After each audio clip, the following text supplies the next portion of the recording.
Démonstration d'une prise de mesure sur une prise électrique, ou communément appelée aussi prise de courant.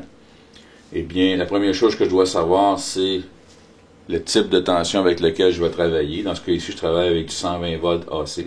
J'utilise un appareil qui s'appelle multimètre, et puis je viens tourner, dans ce cas-ci, la petite roulette jusqu'à temps que j'obtienne la fonction voltage AC, courant alternatif.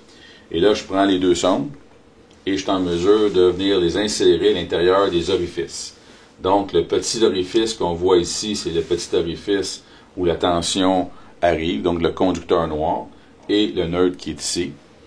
Le multimètre va lire la différence de potentiel entre les deux. Donc, une différence ici, on voit, qui est une valeur moyenne de 120 volts. Mon multimètre mesure 118 volts. Par la suite, je peux venir vérifier la deuxième prise. Même chose, je mesure 120 volts. Alors, tout est en bon état.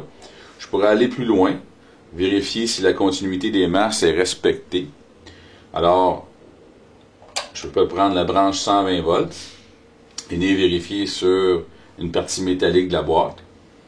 Je devrais mesurer encore une valeur moyenne de 120 volts. Dans ce cas ici, je mesure 116 volts, qui est excellent. Et je peux faire la même chose au niveau des orifices. Donc, le 120 et la petite bouche ici, le rond, qui est une mise à la terre. Alors, si mon raccordement est bien fait avec mes sondes, on peut jouer un peu, parce que des fois, il faut aller chercher le côté métallique de l'orifice. On peut voir ici, j'ai 116 volts. Donc, la tension est correcte. Alors, au niveau de l'installation, il n'y a rien à redire. C'est une bonne installation.